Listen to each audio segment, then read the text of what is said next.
अस्सलामुअलैकुम माचिस वाला। वालेकुम सलाम गंगू तीली तव्हांजे अचण सां मुंहिंजे अंगण ते बहार अची वई आहे ऐं तव्हां कमाल कयो आहे। माचिस वाला तुंहिंजे माचिस त मार्केटनि में धूम मचाए छॾी आहे, हिलाए छॾियो अथसि, हिलाए। पर गंगू तीली ॾिस, मां हिकिड़ो सचो ऐं खरो वापारी आहियां। मां हमेशह पंहिंजे माचिसनि जेका काठी इस्तेमालु कंदो आहियां उहा आला मयार जी आहे। हाणे बस माचिस वाला, घणो मुंहिंजो मुंहुं न खोलाए। जेकॾहिं मां मुंहुं खोले छॾियो न त तूं स्क्रीन ते मुंहुं ॾेखारण जे लाइ कोन रहंदे, वरी पाउडर हणणो पवंदई। पर हिकिड़ी ॻाल्हि ॿुध, माण्हू तुंहिंजे लाइ सही चवंदा आहिनि। ख़बर अथई माण्हू छा चवंदा आहिनि? छा उहे चवंदा आहिनि त गंगू तीली जेको आहे सो उनजो नालो मटाए गंगू सचार रखो। चर्चा पियो करी? चर्चा पियो करी? न चर्चा कोन थो कयां, तोखे आईनो थो ॾेखारियां, आईनो। पर ख़ैर छॾे हिन ॻाल्हियुनि खे। इहो ॿुधाए त तुंहिंजो हेॾे अचणु कीअं थियो आहे? बेइज़ती कराइण, पंहिंजी बेइज़ती करण आयो। ख़ैर आयो त के कम तो वरी तुंहिंजी ॻाल्हियूं ॿुधी तमामु घणी इज़त मिली मूंखे। गंगू तीली ख़ैर आहे, हिननि ॻाल्हियुनि खे छॾ।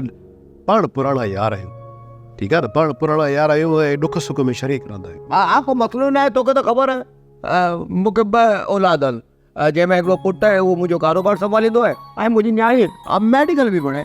चङो थियो तूं पाण त न पढ़े पर पंहिंजी औलाद खे तालीम जो ज़ेवर ॾिनई। तॾहिं त मां चवां थो त मुंहिंजे फर्ज़नि खे तूं क़बूल कर ऐं पंहिंजी धीअ जो रिश्तो मुंहिंजे पुट खे ॾे। छा मतिलब? मां पंहिंजी दोस्ती खे रिश्तेदारी में बदिलणु थो चाहियां ऐं मां चाहां थो त इहो संग क़बूल कर।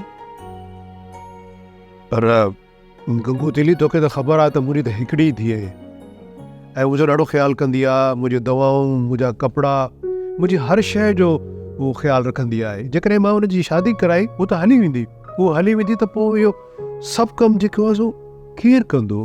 पोइ हिन जो तोखे ख़बर आहे त तो वटि जेका धीअ आहे